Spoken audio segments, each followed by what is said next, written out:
በስመ አብ ወወልድ ወመንፈስ ቅዱስ አሐዱ አምላክ አሜን። ይህ ሳምንታዊው አቅሌስያ መርሃ ግብራችን ነው። አቅሌስያ መርሃ ግብራችን የኢትዮጵያ ኦርቶዶክስ ተዋሕዶ ቤተክርስቲያን ገዳማትና አብያተ ክርስቲያናትን ታሪክ እንዲሁም የአብነት ትምህርት ቤት መምህራንና የትምህርት ሂደታቸውን የምንቃኝበት መርሃ ግብር ነው። በዛሬው የአቅሌስያ መርሃ ግብራችን በኢትዮጵያ ኦርቶዶክስ ተዋሕዶ ቤተክርስቲያን ልዩ የሆነው የሰለልኩላ ቅዳሴ መምህር ስለነበሩት አባት ታሪክ ይዘን ቀርበናል። ቆይታችሁ ከኛ ጋር እንዲሁም በታላቅ አክብሮት ጋበዝናችሁ። በብሉይ ኪዳን እግዚአብሔር ነገረ ሐዲስን እስከ ተፍጻሜቱ በቃል ለነቢያተ እስራኤል እንደገለጸ ይህንኑ ሐሳብ ቃለ እግዚአብሔር ከሌሎች ዓለማት በተለየ በዜማ የገለጸው ለኢትዮጵያውያን ቅዱሳን ነው። የኢትዮጵያ ኦርቶዶክስ ተዋሕዶ ቤተ ክርስቲያን የንባብ ትምህርቶቿን ትተን የዜማ ሀብቶቿን ብንመለከት ድጓ በዜማው ቤተልሔም ቆሜ ተብሎ ሲከፈል ዘሩን አስመልክቶ ግን ከ10 በላይ የድጓ አይነቶች አሉ። አቋቋም መሰረታዊ የጎንደር አቋቋም በታች ቤትና ላይ ቤት ተለይቶ ሳንኳ፣ ፋኖ፣ ሰቆጤ፣ ተክሌ፣ ቤተ ማርያም፣ የአጫ ብር ለውጥ፣ ተጉለቴና ሌሎችም እግዚአብሔር በዜማ ሀብት ባበለጸጋት የኢትዮጵያ ኦርቶዶክስ ተዋሕዶ ቤተ ክርስቲያን የሚገኙ ስርዓተ አምልኮ የሚፈጸምባቸው ሀብታት ናቸው። አሁን ላይ በሀገራችን ዋና ከተሞች የደብረ አባይ ቅዳሴ ሰፍቶ ይታይ እንጂ የቅድስት ቤተ ክርስቲያን ጥንታዊውና መሠረታዊ የቅዳሴ ዜማ ሰለልኩላ የቅዳሴ ዜማ ነው። የሰለልኩላ ቅዳሴ በወሎ ዋድላ ደላንታ ሰለልኩላ ሚካኤል በምስክርነት የሚሰጥ ሲሆን በዚሁ ቦታ ቅዳሴን ተምረው አጠናቀው በሀገራቸው ብዙ አገልጋይን ያፈሩ በአንድ ታዋቂ ገዳም በዓመት 1 ብር እየተከፈላቸው 365 ቀናትን ያገለግሉ የነበሩ የዋህነት ፍቅርና ትሕትና መገለጫቸው የሆነውን የፈረንሳይ ደብረ ፀሐይ ቅዱስ ጊዮርጊስ ቤተ ክርስቲያን አገልጋይ ሊቀ ስብሐት አባ ቀለመወርቅ አያሌውን ታሪክ እንዲህ ይዘንላችሁ ቀርበናል። ሊቀ ትጉሃን የኢየሱስ ፈንቴ አያሌው ይባላል። ያው የተወለዱበት ሰሜን ወሎ ዋርላ ወረዳ ሰለልኩላ ሚካኤል የሚባለው ቦታ ነው የተወለዱት። አባታቸው እንግዲህ አያሌው ዋሴ ይባላሉ። እናታቸው አስናቄ ደሴ ከሚባሉ ደጋግ አባቶች ነው የተወለዱት። ያደጉበት ካደጉ በኋላ ያው እሳቸው ወደ መቄት ወረዳ ውስጥ ሰንደጅ ማርያም ከሚባል ቦታ ላይ እዛው በቤተሰብ አማካኝ እዛው ሄደው እዛ ካደጉ በኋላ በ5 ዓመታቸው የአብነት ወይም የቆሎ ትምህርት እንዲማሩ ወደ ሰንደጅ ማርያም ወስደው ትምህርት ቤት እንዲማሩ እናት አባታቸው ላኳቸው። እሳቸው ከፊደል ጀምረው ቤተክርስቲያን የምትፈቅደዋል ሲያገለግሉ ወይንም ሲማሩ ቆይተው እንግዲህ ያው ሰዓታት ግብረ ድቁና በዘመኑ ይባል ነበረ። እሳቸውም ይሄን ሰዓትና ግብረ ድቁና ካወቁ ብለው መዝገብ ቅዳሴ መማር አለብኝ በማለት ወደ ሰለልኩላ ሚካኤል ሄደው ከዋናው ከመምህራኖቹ ወይንም ደግሞ ከዚያ ከጉባኤ ሄደው ተምረው ትምህርቱን አጠናቀው ወደ ቤታቸው ሲገቡ ያው ከተመለሱ በኋላ እናት አባት ያችን ቤተክርስቲያን እንዲያገለግሉ አድራ ስለሰጧቸው ከብዙ መምህራኖች እንደተማሩ ይነገራል ታሪካቸው። ሰንደጅ ማርያም ሲያገለግሉ ቆይተዋል ይላል። አባ ቀለመወርቅ እንግዲህ ፊት ስማቸው ታምሬ ነው የሚባለው የቀድሞ ስማቸው። በታሪክ እንደሚነገረ እናት አባቶቻችን እንደነገሩን መንትያ ነበሩ። እነሱ ሲወለዱ አንድ እንግዲህ ታለች እሳቸው ሆነው ሲወለዱ ታምሬ ነው ይህ ሰው ካደገ ወይም ልጅ ካደገልኝ ለኔ ታምር መገለጫዬ ነው ብለው በሚመናን አጠራርኳ እንደተርጉመው እንዲህ አድርገው ጠርተው ታምሬ ይባሉ ነበረ። ከዛ በኋላ ነው ወደ አዲስ አበባ ከመጡ በኋላ ነው እንግዲህ ቀለመወርቅ የተባሉበትም እንግዲህ ድምጻቸው በጣም ታላቅ አገልግሎት የሚሰጥ መረዋ ነው። እንግዲህ አብረው ሲያገልግሉ ይንብር ያውቋቸዋል። በእውነት በቅዳሴ ላይ ሲቀድሱ ድምጻቸው የተለየ ስጦታ ያላቸው ነበር። በዛ ምክንያት ያው ቀለመወርቅ የተባሉት ወደዚህ ነው። በገጠር የነበሩ መምህራንና ካህናት ከቤተ ክርስቲያን ለሚሰጣቸው ክፍያ ትኩረት ሳይሰጡ በግብርናው መስክ ተሰማርተው ለሕዝቡ የሥራ አብነትም ሆነው ይታዩት ነበር። ከዛ በኋላ እንግዲህ ያንንም እያደረጉ ገበሬ ናቸው። ያርሳሉ፣ ይቆፍራሉ። ያ መድኃኔዓለም የሚባለው እናታች ከናፍሮ የሚባለው የአባት ርስት የሚባለው የእሳቸው የኛ ቤተሰቦቻችን ቦታ ስለነበር እዛ እያረሱ ይኖሩ ነበረ። ከዛም ያገባትም ባላባት ያው ፈንታ መኮንን የምትባለው እዚያ እርሻ ነበረ። እያረሱ ሲኖሩ 4 ልጆችን አፈሩ። እንግዲህ 4 ልጆችን አፍርተው እየኖሩ ሳሉ ያው በገጠመ ምክንያት ለስራ ፍላጎት ወደ አዲስ አበባ መጡ። የሚደንቀው ግን ታሪካቸው አባታችን ትልቁ ነገር የቤተክርስቲያን አገልጋይ እንደመሆናቸው የቤተክርስቲያን ፍቅር እንዳላቸው ሲያውቁ ልጆቻቸው ለቤተክርስቲያን ይሰጡት ሁሉ አንድም የሚባል የለም። አሁን 3ቱም ሴት ልጆች ለካህን ነው የተዳሩት። የቤተክርስቲያን አገልጋይ ናቸው። ቤተክርስቲያን ደግሞ ባደራ የሚዋጡ ተመርጠው የተሉ ለዚህ ያሰጡ ናቸው። ወንዱን እንኳን እንደ ወንድ ልጅ እሱንም በዘመናዊ እንኳን ስራ ውጤታማ ቢሆን አይ ከቤተክርስቲያን መራቅ የለብህም የቤተክርስቲያን ዲቁና ሆኖ የቤተክርስቲያን አገልግሎት መማር አለ በማለት አስተምረው ይሄን አርገው አሳድገዋል። አንዷን ልጅ ከዳሩ በኋላ ያው እሷንም ለካህን እዛው ገጠር ላይ የነበረው ካህን ነው። እሱን አጋብተው ወደዚህ ሀገር ወደ አዲስ አበባ ሲመጡ ያው 3 ልጆች ቀሯቸው። 3 ልጆችን ማምጣት አለብኝ ብለው አሰቡ። የተፈጠረው ፍጥረት ቢኖርም አንድ ገጠመኝ ነበር በትዳር አማካኝነት ያው አለመግባባትም ወይም ደግሞ ይሄ ቤተሰብ መካሪ አለ እናት አባቴን ሳት ቅብሬት ጃተድም የሚባል ነገር በባለቤታቸው አንድ ገጠመኝ ነበረ። አይኔ እንግዲህ በኋላ ልጆቼን ወስጄ አስተምራለሁ በማለት 3ቱን ልጆች ይዘው መጥተው እኚህን 3 ልጆች የዘመናዊ ትምህርት እንዲማሩ አድርገው የአብነት ትምህርትም እንዲማሩ አድርገው ቤተክርስቲያን አሳድገው የሊቀ ስብሐት አባ ቀለመወርቅ አያሌው የአገልግሎት ትጋት ተተኪ አገልጋይ በማስተማር ይሰሩት ለነበረው ተግባር ደብሩ አንድ ዋሻን በስማቸው እንዲጠራ አድርጎ በዓመት 1 ጠገራ ብር ደመወዝ ቆረጠላቸው። ያን እያገለገሉ ቆይተው ሰንደጅ ማነው አዲስ አበባ መድኃኔዓለምና ማርያምን በስንት አይነት በቄሰ ገበዝነት በሊቀ መንበርነት በልዩ ልዩ ነው ሲያገለግሉ ካህናት ለመጥፋቱ ምክንያት እሳቸው ሰርክ እዛው ተቀምጠው እያደሩ ኪዳኑንም ዲያቆን ሲያገኙ ሰዓታት ቆመው ያድሩ እንደነበረ በዛ ምክንያት እዛው ማደሪያቸውን ያው ቀድሞ ምንጣፋቸው አጎዛ የበግ ወይም ፍየል ነበረ። ያንን እያስቀመጡ እዛው ሲኖሩ ያቺ የሚተኙባት እኮ ቦታ የታምሬ ዋሻ ትባላለች። እስካሁን ስመ ስያሜዋ ማለት ነው። እዛቸው አርፈው አገልግለው እዛው ሳይለዩ ይኖሩ ነበር። ለዛ የአባቶች ደግሞ ከአገልግሎታቸው ውጤት ከመልካምነታቸው ቤተክርስቲያንን ስለማይለዩ ከኪዳኑ ከሰዓታቱ ስለማይለዩ በፈለጉት ነገር ቤተክርስቲያንን ከፍተው እያጠኑ ሲያገኟቸው የተሟላ ካህናት ሲደርሱ ቅዳሴ ተቀድሶ ሲያገለግሉ ምን ይከፍሏቸው ነበር? አንዲት በጊዜው የምትጠራ ብር ይከፍሏቸው ነበር ይባላል። ጠገራ ብር ነች። እሷን ይከፍሏቸው ነበር። ያም ትልቅ ደሞዝ ተብሎ ነው እንግዲህ ከፍቅር የተነሳ የመልካም አገልግሎታቸው ውጤት ነው። ያን ያገለገሉ ቆዩ። አሁኛም እኔ ትምህርት ቤት እንድማር ያደረጉኝም አንዱ አባት እሳቸው ናቸው። በዳዊታቸውም ዳዊት ደግሜ ያለሁኝ ከዛ በኋላ እንግዲህ ትምህርቱ እንድቀጥልም ገፋፍተውኛል። ለዚህ ለቤተክርስቲያን አገልጋይ እንደሆነ ያደረጉኝም ታላቁ ከአባትነት ቀጣይ እሳቸው አባቴ ናቸው ይመሩኝ ማለት ነው። መጋቤ ምስጢር ታደሰ በቀለ ከቅድመ ምስረታው ጀምሮ እስካሁን ድረስ በፈረንሳይ ደብረ ፀሐይ ቅዱስ ጊዮርጊስ ቤተክርስቲያን በመስራችነት በቢሮ ስራ አሁን በቅኔ መምህርነት እያገለገሉ ያሉ ሲሆን ስለ ሊቀ ስብሐት አባ ቀለመወርቅ አያሌው እንዲህ ነገሩ። ሊቀ ስብሐት አባ ቀለመወርቅ አያሌው እኔም ማውቃቸው ከነሐሴ 23 1983 ዓመተ ምህረት ጀምሮ አውቃቸዋለሁ። ምስረታውን ከመሰረትንበት ጀምሮ ማለት ነው። ቤተ ክርስቲያን እዛ አካባቢ ለአገልግሎት ለመንፈሳዊ አገልግሎት መካነ ሕይወት ገብረ መንፈስ ቅዱስ ስለራቀን ቅስቀሳውን የጀመርነው በ1977 ነው።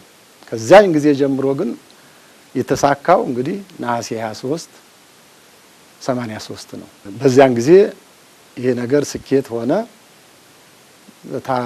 ታቦተ ሕጉም እንዲገባልን ያው ብፁዓን ሊቃነ ጳጳሳት ፈቀዱልን። በብፁዕ ወቅዱስ አቡነ መርቆሪዎስ ተፈቅዶ ሳለ እሳቸው ከመንበራቸው ሲሉ ሊቀ ስዩማን ራደ የሚባሉ በዚያን ጊዜ ነው እንግዲህ ተናለ መጀመሪያ ታቦቱ ከመግባቱ በፊት ለቤተ ክርስቲያን ብቁ ነው ወይ አካባቢው እኔ ማየት አለብኝ ብለው ሄደው ሲያዩት ይሄማ እዚህማ ቤተ ክርስቲያን ያልተተከለ ሊተከል ነው፣ ይሄ እንደውም ገዳማዊ ነው ብለው እዚህ አቃንተው ነገሩን ተፈቀደ። በዚህ ምክንያት ነው የገባው እና ከዚህን ጊዜ ጀምሮ እንግዲህ እኛ አባት የመጀመሪያው በቅስና በቅዳሴ በሰሞነኝነት ተመድበው ካቻቸው ከጓደኛቸው ከቄስ መጋቤ ምስጢር ቄስ በርሄ ከበደ ጋራ በቅስና ሁለቱ ብቻ ናቸው።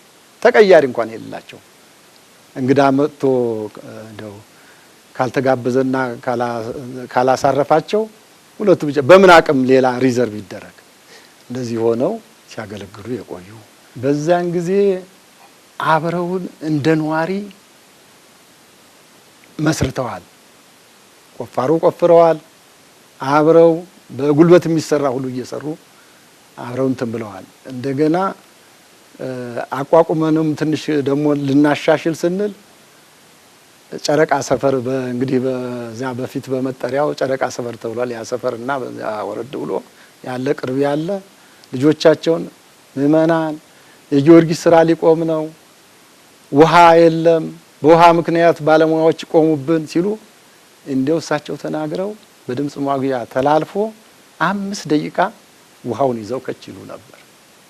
ተሰሚነት አላቸው እና በዚህ በእውነቱ አናውንስ በማድረግ በማስተባበር ያላቸው አገልግሎት ይሄ ነው አይባልም። መቼም እንዲው ከብዙ በጥቂቱ እኔ ልግለጸው እንጂ በጣም ብዙ ነው የእሳቸው ውለታ። አባ ባድማ ይታየው የፈረንሳይ ደብረ ፀሐይ ቅዱስ ጊዮርጊስ ቤተክርስቲያን መስራችና አገልጋይ ናቸው። ሊቀ ስብሐት አባ ቀለመወርቅ አያሌው የቤተ ክርስቲያኑን ንዋየ ቅዱሳት በትጋት ያሟሉ እንደነበረ ይሄን ነገሩን እና ህዝቡን እያስተባበሩ ደወል ሁሉ ያመጡ እሳቸው ናቸው። ደወሉን ሌሎችንም ቁሳቁስ አሸዋውን በማስመጣት ትልቅ አገልግሎት ሲሰጡን የቆዩ ናቸው። ቅን አባት ትህትና ያላቸው እኔ ላገኝ ሳይሆን ቤተ ክርስቲያኑ በምን ይደግ እንዴት እናርገው እያሉ ከበኋላ ነፍስ ልጆች ሲይዙ ከነዚያ እያስተባበሩ ልጆች የአዲስ ቤተ ክርስቲያን እያሉ መንበሩን ሁሉ እስከ ማሟላት አሁን እየተቀደሰበት ያለው መንበር እሳቸው ያስመጡት። በዚህን ጊዜም ልዩ ሽልማት ቀሚስ፣ ካባ፣ መስቀል ተሸልመዋል። ይህን በጎ አድራጎት በማድረጋቸው ይህ ሽልማት ተሸልመዋል። በጸበል አጥማቂነትም ጸበል ቦታ ይሄዱ ይህንንም አገልግለዋል። ዕቃ ቤትነትም አገልግለዋል። ከመጨረሻ አካባቢ ዕቃ ቤት ነበሩ። ከዕቃ ቤት እንደገና ወደ ሰዓታት መቆም ተዛወሩ። ከሰዓታት መቆም አሁን ደግሟቸው ቤት እስከዋሉበት እስካረፉበት ድረስ በአባትነት በአሳራጊነት ነበር የሚሰሩት። ይህንን ሁሉ ሰርተዋል። ያው እንደተባለው እንግዲህ አባ ቀለመወርቅ አያሌው እቹ መቃኛዋ ስትመሰረት ያችን ዕለት ያው ቅድም እንደተናገሩት መሪጌታ ታደሰ በቀጥታ ያቺ በአንዲት ቀን ተገርግዳ በአንድ ቀን ቆርቆሮዋ ተመቶ በአንዲት ቀን ተለጥፎ በዚያች ዕለት የመጨረሻ ማታ ያው ዕቃውንም ሲሰራበት የዋለውን ሁሉ ለሳቸው አስረክበን ድጅኖ አለ፣ መራጃው አለ፣ አካፋው አለ፣ ሙሉ ስራውን እንዳለ የያዘ ዕቃ ጠባቂ ሆነው እዚያ በጭቃ ቤት እንዳደሩ ትዝ ይለኛል። በዚያ ቅዝቃዜ ቤተ ክርስቲያኑን ነሐሴ 23 ቀን ሐሙስ ቀን መሰረት ነው። ከዚያን ጊዜ ንብረት ነው። ቆርቆሮ ተመቷል፣ ግድግዳ ቆሟል፣ ተለጥፏል። በአዲሱ ጭቃ ላይ እንዲጠብቁ እሳቸውን ሊቀ ስብሐት አባ ቀለመወርቅ አያሌውና አቶ ከበደ ሀብተ ወልድን እንዲጠብቁ አደረገ። ታቦተ ሕጉ ተፈቅዶ በፓትርያርኩ ተፈቅዶ እስከሚገባ ድረስ ጠብቁ፣ እርስዎ በመዋዕት ካህንዎት በቅስና ይመደባሉ፣ አንተ ደግሞ በጥበቃ ትመደባለህ ተባለ። ልክ እንደተባለው ሆነ። እሳቸው በቅስና ተመደቡ። ያም አሁንም ያለነው በሕይወት በጥበቃ ላይ ነው ያለው ከበደ ሀብተ ወልድ። እሳቸው ተለዩን። እንግዲህ እግዚአብሔር ሊያሳርፋቸው ከዚህ ከድካም ቦታ ወሰዳቸው። ግን ሞቱ አይባልም። ልጆቻቸው አሉ። ልጅ የወለደ ሞት አይባልም። ለሳቸው ክብር ቦታ ሊሰጣቸው ወሰዳቸው። ሊቀ ጉባኤ አባ ቀለመወርቅ አያሌው ከሀገራቸው የወጡት ልጆቻቸው የተሻለ ትምህርትን እንዲያገኙላቸው በመመኘት ነበር። ግን ይሄን ራእያቸውን ሰይጣን በሰው ሥጋ ተሰውሮ እንዳይሳካ ትግል ጀመረ። የደብሩ ካህናትና ምእመናን የሕጉን ጉዳይ ለሚመለከተው ክፍል አቅርበው ጽኑ ሱባኤን በፈረንሳይ ደብረ ፀሐይ ቅዱስ ጊዮርጊስ ጀመሩ። ታማኝነታቸው እጅግ በጣም ከፍተኛ ነው። ምክንያቱም በንብረት ላይ ሆነው አንድ እንከን አልተፈጠረም። ንብረት ዕቃ ቤት ነበሩ። አንድ በሁሉም ቦታ በሰሩት የሥራ ዘርፍ አንድ ቀንም እንከን ተፈጥሮ አያውቅም። በ86 ትዝ ይለኛል አስታውሳለሁ። ህዳር 7 ቀን ታቦተ ሕጉን አክብረን እሳቸው ቄሰ ገበዝ ነበሩ፣ የሰበካ ጉባኤም አባል ነበሩ። እኔም ዋና ገንዘብ ያዥ ነበርኩ። በእለቱ ገንዘብ አስቆጠርኩኝ። 8 ሰዓት ይሆናል ክብረ በዓል ስለነበረ ያን ይዤ ወደ ቤቴ ይዤ ሄድኩኝ። በማግስቴው ባንክ ላስገባ ማለት ነው። በዚያን ዕለት ሌባ ክብረ በዓል አክባሪ መስሎ እንግዳ መስሎ ለካ መጋረጃ ተሸፍኖ ቀርቷል። እሳቸው ዘግተው ሄደዋል። ቤተክርስቲያኑም ማለት ነው ዘግተው ሄደው ሌሊቱን ለካ ይዞ ይሄዳል። ሊቀ ስብሐት አባ ቀለመወርቅ አያሌው ሰውን በአዳም ልጅነቱ እንጂ በወንዝ የማያውቁ የዋህ የፍቅር አባት፣ ሴራ ፈጽሞ በልባቸው ታስቦ የማያውቅ ካህኑ ለክርስቶስ ሕልማቸው ከግብ ሳይደርስ በማለዳው ፍቅረ ነዋይ ያሰከረው ጠላት ገጠማቸው። ስሜ ዲያቆን አማረ ቀለመወርቅ ይባላል። የሊቀ ስብሐት አባ ቀለመወርቅ ብቸኛ ወንድ ልጅ ነኝ። ካሏቸው 4 ልጆች መካከል እኔ 3ኛ ነኝ። ያው እንግዲህ እኔ በልጅነቴ ነው ከክፍለ ሀገር የ6 እና የ7 ዓመት ልጅ ሆኜ ወደዚህ ወደ አዲስ አበባ ያመጡን። ያው እሳቸው እንግዲህ ያው እንደ እናትም እንደ አባትም ሆነው ነው ያሳደጉን። በወቅቱ ያው በምንኩስና ህይወት ከጀመሩበት ሰዓት ጀምሮ እዚሁ ደብረ ፀሐይ ፈረንሳይ ደብረ ፀሐይ ቅዱስ ጊዮርጊስ ቤተክርስቲያን እዛው ግቢ ውስጥ ሆነው ነው ያሳደጉን የነበረውና ያው በልጅነታችን ያው ለትምህርት ያላቸው ፍላጎት በጣም ከፍ ያለ ነበርና የመንፈሳዊ ትምህርት እንድንማር እንደዚሁ ደግሞ በዘመናዊ ትምህርትም እንድንማርና ወደ ውጤት ወደ ከፍተኛ ደረጃ እንድንደርስ በጣም ያበረታቱን ነበረ። በመንፈሳዊ አገልግሎታቸውም እንዲሁ እዛው ግቢ ውስጥ እንደምንኖራቸው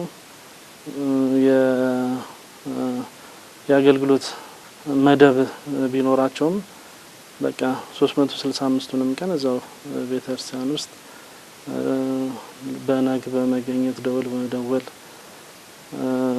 አገልግሎት ይፈጽሙ ነበረ። ከመመናን ጋር ማህበራዊ ህይወታቸው እጅግ በጣም ጠንካራ ነው።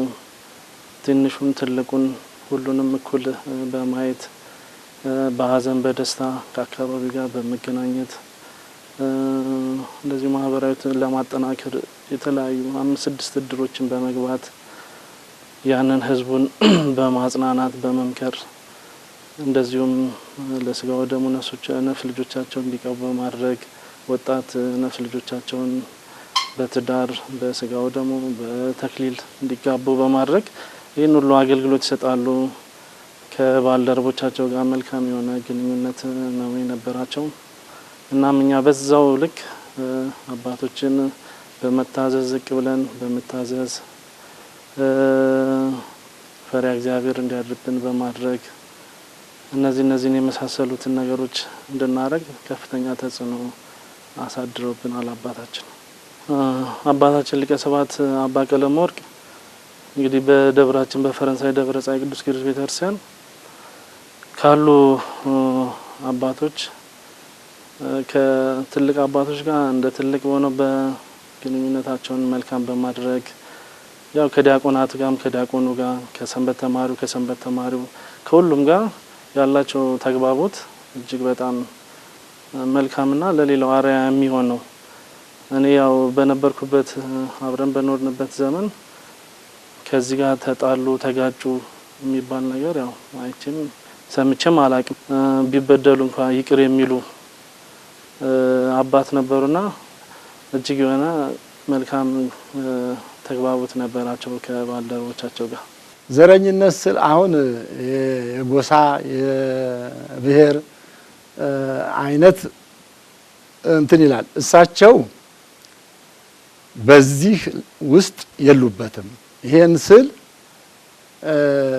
ሁሉንም ትንሹን እንደ ልጃቸው ትልቁን እንደ ጓደኛ እንደ ወንድም በማየት ነው ያገለግሉ የነበሩት። ከፍ ያለውን ደግሞ እንደ አባት እያዩ እና በዚህ ነው እኔ እንግዲህ የማውቀው ምንም አይነት እሳቸው አገልግሎትን ብቻ ስራን ለማሸነፍ እንጂ እንዲህ አይነት ተንኮል የሚባል ነገር የላቸው። እንዲሁም አንዳንድ ጣል የሚያደርጓት ነገር አለ እንዲው ለቀልድ አንተ ጎማዳ ሁላ በቃ እንደ ይችናት በቃ የሚሏት መልካም ይሁን ይሄ የእሳቸው ቃል ነው። ይሄ እንደው እንደ ምርቃት ነው እኔ የምለው እና ሌላ ነገር ምንም አንድ ነገር የላቸው። ለራሳቸው ማለት ስስት የሚባል ነገር አልፈጠረባቸውም በእሳቸው ላይ እና በጣም አድርገው የተከበሩ አባት ልጆቻቸውንም የሚጎበኙ በቀን ተዘዋውረው ለስጋው ደሙ እንዲበቁ ያደረጉ የሚያደርጉ ነበሩ። በጣም ለህዝቡ ቀናና ምቹ የሆኑ አባት ሆነው ህዝቡ ጠቅላላ ከኖረው ሰው በልጦ አቅፎ ነው የያዛቸው ህዝቡ እና በአባትነት ያዟቸው ያላቸው ምክርና ቃል ሰምተው በስራ የሚተረጉም ነው ህዝቡ። ሊቀ ስብሐት አባ ቀለመወርቅ አያሌው የበዓል ማረፊያቸው መገናኛ እሳቸው ነበሩ። እንጀራ ሰው በልቶ የሚጠግብ የማይመስላቸው ዘመድ ወዳድ ልበ ቅኑ ናቸው። በጣም ከምንም በላይ ከምንወዳቸው የሚያሳዝን አባት ናቸው። መጀመሪያ ከእሳቸው ጋር ሳንደርስ በዓል አናከብርም ነበር። ሁላችን ማረፊያ ነበሩ። በማጣታችን ግን በጣም ተጎድተናል። ሁላችን ሰብሳቢም እንዳጣን ነው ያየነው። ስለዚህ በጣም ይሰማናል። ሆኖ ግን መቼም ያው እሳቸው የሃይማኖት አባት አጽናኝ እስከሆኑ ድረስ ሴራ የለባቸውም። አንደኛ እንኳንን ሰውን ሊጎዱ ስል በጥርሳቸው እየሳቁ በውስጣቸው መርዘን የሚነዙ የሚያስቀምጡ ሞልተዋል። እሳቸው ግን ሁሉንም ካዩ አይደብቁም፣ ይናገራሉ፣ አይሸሽጉም። ለምን ታጠፋለህ ወይም ለምን ታጠፋለሽ፣ ለምን ታደርጋላችሁ የሚል መናገር ካልኖረ በስተቀርባቸው ሴራ የሚባል በውስጣቸው አንዳችም የለም። ቀናነት ነው ያላቸው። እንደው ዘረኝነት አሁን ቅድም ከገለጽኩት አኳያ አንተ እንዲህ ነህ ወይም ደግሞ አሁን የሚከፋፈል አሁን ቤተክርስቲያናችን እያመሳት ያለው እያስቸግራትም ያለ እየበጠበጣትም ያለው የዘረኝነቱ ነው አይደል? ከዚህ ውስጥ ግን እሳቸው የሉበትም። አንደኛ ቅድም የመጡበትን ሀገር የማሳወቅ እኮ የመረዳት ሳይሆን እንደ ቤተክርስቲያን ሃይማኖት አባትነት እንጂ አንተ አማራ ነህ፣ አንተ ኦሮሞ ነህ፣ አንተ ትግሬ ነህ ወይም ደግሞ አንተ የሉበትም። ይሄ ጓደኞቻቸው ይመሰክራሉ። እኛም በዚያው ልክ ነው የምናያቸው። ሊቀ ስብሐት አባ ቀለመወርቅ አያሌው ከእኔ ይልቅ ለፈረንሳይ ቅዱስ ጊዮርጊስ ሲሉ የነበሩ አባት እንደነበሩ ነገሩ። ለምእመናን ያው እየዞሩ በየእንትናቸው ያው ልጆቻቸውን እየጎበኙ ቀጥታ ለደብሩ አገልግሎት እንዲሰጡ ቅስቀሳ የሚያደርጉ ትጉ አባት ነበሩ። ያው እንግዲህ እሳቸው እኔ መቼም እሳቸው ቃላቸው አይታጠፍም። ያው በቀጥታ ለህዝቡ ንጹህ አገልግሎት ሲሰጡ የቆዩ አባት ናቸው። ፍጹም አርጌ ነው ማከብራቸው። ሰው ናቸው። ሰውን በማስታረቅ በማስማማት የመሳሰሉትን መልካም ምግባር በቀጥታ ብዙ እናቶች አባቶች አውጥተዋል። በጣም በጥሩ ሁኔታ አገልግለዋል። ጥሩ ስራ ሲሰሩ የቆዩ አባት ናቸው። በማስተማር ልጆቻቸውን እንደገና የግል ልጆቻቸውንም ደግሞ በማሳደግ በማስተማር ትልቅ ወግ አድርሰዋቸዋል። ሊቀ ስብሐት ቀለመወርቅ አያሌው ህንጻው በሚሰራ ጊዜ አሸዋ እንደ ጎርፍ ነው ያጎረፉት። እሳቸው በማገልገል ትልቅ ስራዋን የሰሩ ታላቅ አባት ናቸው። በእውነት ደስ የሚል ትውልድ ነው የታዘዛቸው ህዝቡ ራሱ እና ይሄ ሁሉ ታላቅ ነው።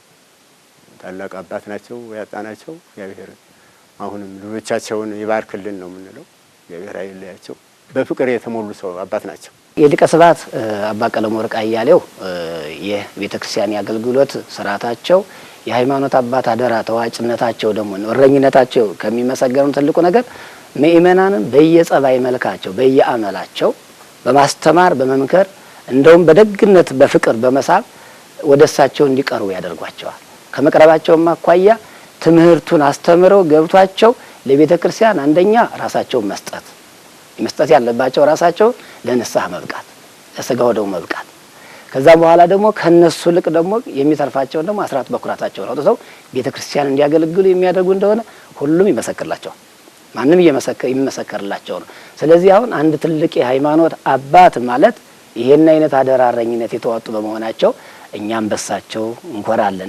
እንደሳቸው እንደሆነ እግዚአብሔር ይርዳን። እኛ ነው አጋር አንድ ልጇን ይዛ በምድረ በዳ ስትሰደድ ልጅዋ በውሃ ጥም እርር ብሎ ሲያለቅስ ሞቱን በዐይኔ አላይም ብላ ራቅ አድርጋ ልጇን አስቀምጣ ታለቅስ ነበር። ሰው ሁሉን የማያውቅ አቅሙ ውሱን ስለሆነ እውነትን ቢይዝ እንኳ ፈራጅ እውነት ያለበትን ፈልጎ ለማግኘት ካልቻለ ነገረ ጉዳዩን ያስረዳልኛል ባለው ማስረጃ ተመርኩሶ የሚፈርድ ግን ሁሉን አዋቂው እግዚአብሔር እውነት የት እንዳለች ፍርዱንም እውነትን ከየዋህነት ጋር አጣምረው ለያዙ እንደሚሰጥ ፍርዱም እንደማይዘገይ ያወቀው ቅዱስ ዳዊት አቤቱ እንደ ጽድቅ የፍረድልኝ እንደ የዋህነት የሚሆንልኝ ብሎ በመዝሙር 7 ቁጥር 8 ዘምሮ እናያለን። አጋጣሚ ያን የሰጡን ሻለቃ አድማሴ ይባላሉ። የእሳቸው ልጅ ደግሞ የአንቀጸ ምህረት ድምፅ ማጉያ ተበላሽቶ ሊያጋዛ እቃውን አይነቱን ስለሚያውቅ ይዞ ሲሄድ ያ ግዙኝ እያለ ሲዞር ይገናኛሉ። እስቲ ቆይ እገዛለሁ፣ እስቲ ቆይ ልየውልና ሲያይ ቁጥሩን ሲያይ ይሄማ አባቴ ለፈረንሳይ ለጋሲዮን የሰጡት ነው ይላል። በዚህ ጊዜ ተያይዘው ወደ ጣቢያ ይሄዳሉ። እውነት ሆነ። ከዛ በኋላ ያንን ንዋየ ቅዱሳቱን መራ። ንዋየ ቅዱሳቱን ከመራ በኋላ እዛው መርካቶ ያን ሊሸጥ አምፕሊፋየሩን የድምፅ ማጉያውን እንትን ሊሸጥ ሲል ተያዘ። መርካቶ ማን ነው ጎንደር ሆቴል ይከራያል። ያ ቤልጎ ይከራይና እዚያ ላይ አድርጎ በሰባተኛው ቀን እንደ ጥምቀተ ባህር ከብሮ ገባ፣ ተመለሰ። ወደ ጣቢያ 06 ሄዶ እንግዲህ ካህናት ተጠርተው ሁላችንም ሄደን በቃ እንደ ጥምቀተ ባህር ከብሮ ህዳር 14 ቀን ተመለሰልን። በመሃል የገጠመን ይሄ ነበረ።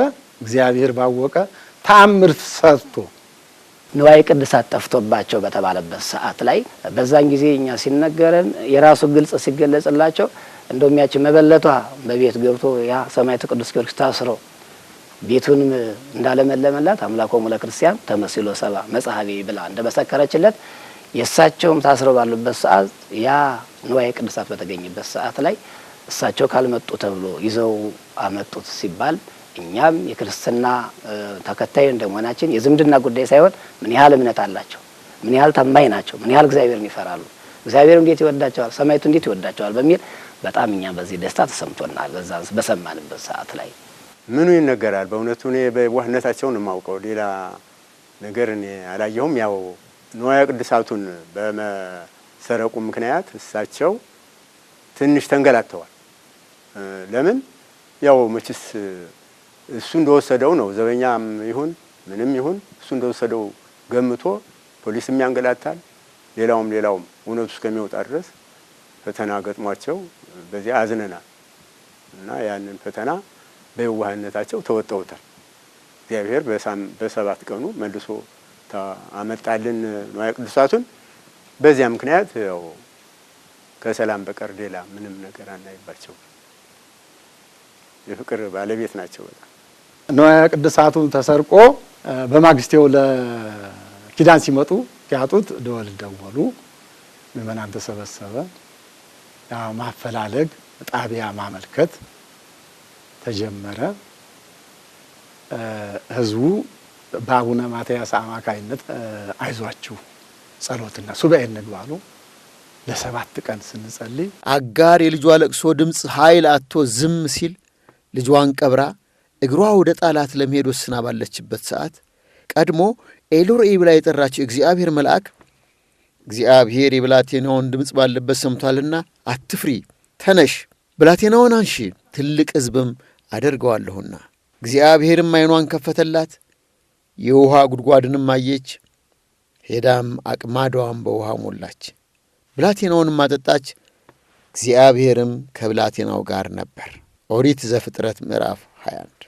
ሊቀ ስብሐት ቆሞስ አባ ቀለመወርቅ አያሌው ስለ ልጆቻቸው ትምህርት ብለው ከትውልድ ሀገራቸው ወጥተው ሕልማቸውን ሊያጨልም ያለውን ሥጋ የለበሰ ሰይጣን እግዚአብሔር የዋህነታቸውን አይቶ በሻለቃ አድማሴ ልጅ ላይ አድሮ ከውድቀት አነሳቸው። ሊቀ ስብሐት አባ ቀለመወርቅ አያሌው በሀገር ቤት የነበሩ አብያተ ክርስቲያናትንም በሚያስፈልጋቸው ያገለግሉ እንደነበረ ይሄን ሰማን።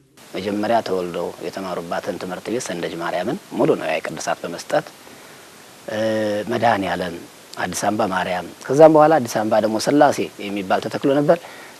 ለዚህ ለኩላሳይ ሚካኤል ወቄጣ ገብርኤል ለሚባሉ ለነዚህ አብያተ ክርስቲያናት የተሟላ ነው ቅዱሳት ሰጥተዋል። ለበጠና ደግሞ ለከናፍሮ ማርያም ለምትባለው መጻሕፍቱ መስቀሉ መንበሩ ራሱ የሚገለገሉበት የስላሴ መንበር ያ ሊቀ ስብሐት አባ ቀለም ወርቅ አያሌው ነው። ይሄን በጣም የሚረዱ አባት ናቸው። በደካማ ጎን ያዩትንም ቤተሰብ ለመርዳት ዝግጁ ናቸው። አንድ ራስ ወዳድ ያለመሆናቸው የሚታወቀው ምእመኑ በሳቸው ዘንድ ነው። ህዝቡ ይታዘዛቸዋል።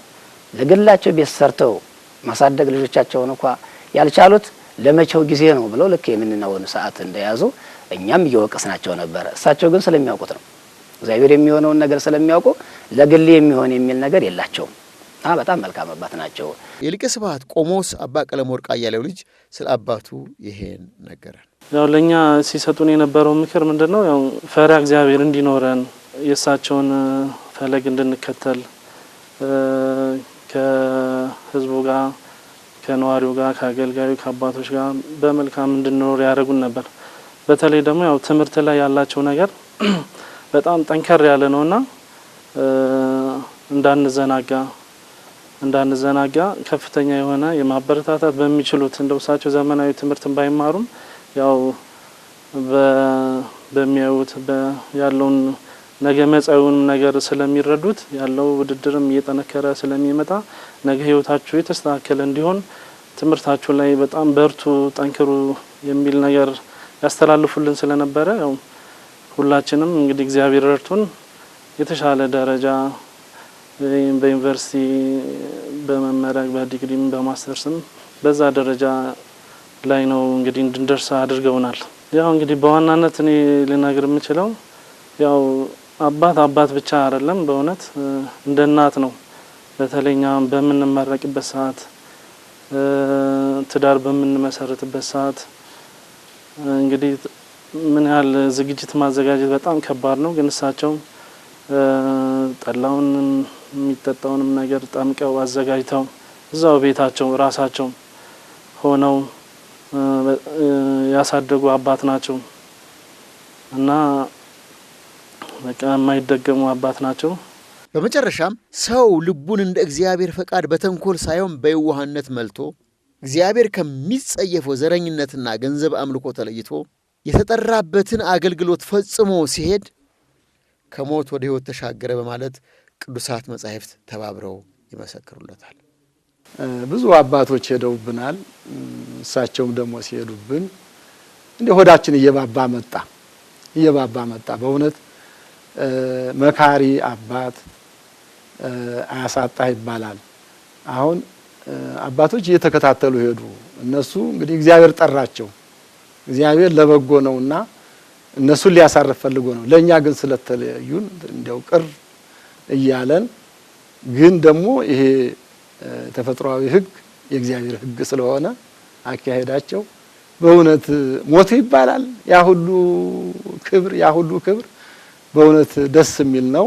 ለቋሚም እኔ ልጆቻቸው አባታችን ተለዩም ብለው ከዚህ በኋላ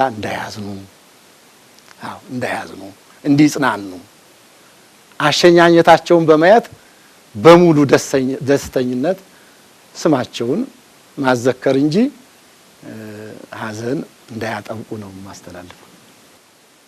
ሌላው እንግዲህ በእውነቱ እንግዲህ ያው ይሄ ማስተባበሩን ብዙ ህዝብ ያላቸው ያው ሲሞቱም ይመሰክራል ህዝቡ። ገበያ ነው የሆነው ገበያ እና ትልቅ ፍቅር ያላቸው ለህዝብ ቅርብ የሆኑ ሰው ናቸው። ምንም በየዋህነት የሚሄዱ ናቸው። ያው ፈረንሳይ ቅዱስ ጊዮርጊስ እንዳረፉ ነው የሚነገረን።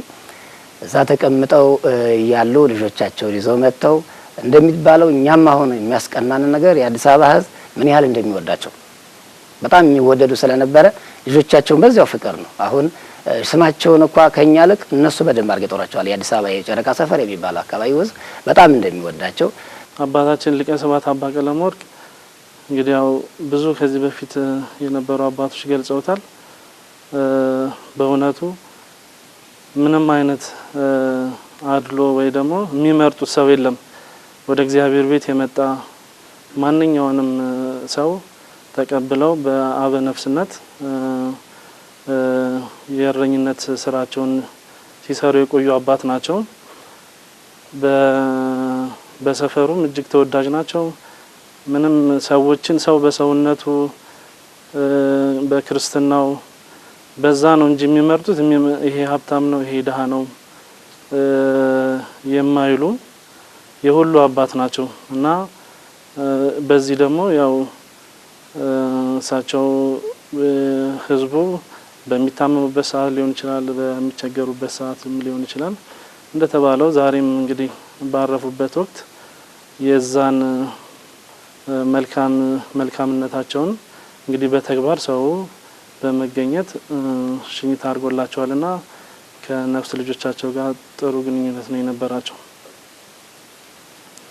እሺ በመጨረሻ ያው አባታችን ሊቀ ስብሐት አባ ቀለመወርቅ ካረፉበት ሰዓት ጊዜ ጀምሮ የፈረንሳይ ደብረ ጻይ ቅዱስ ጊዮርጊስ ቤተክርስቲያን የአካባቢው የጉራራ ምስራቅ ጻይ ቅዱስ ኪዳነ ምሕረት እንዲሁም በስልክም በተለያየ የመገናኛ ዘዴ መረጃው ደርሷችሁ ከተለያየ አድባራት መጣችሁ አባታችንን በክብር የሸኛችሁ አባቶቻችን መምህራን፣ ካህናት፣ ዲያቆናት እንዲሁም የደብራችን ሰንበት ትምህርት ቤት አባላት የነፍስ ልጆቻቸው በአካባቢው የሚገኙ ሁሉም ህዝብ እጅግ አድርገን እናመሰግናለን።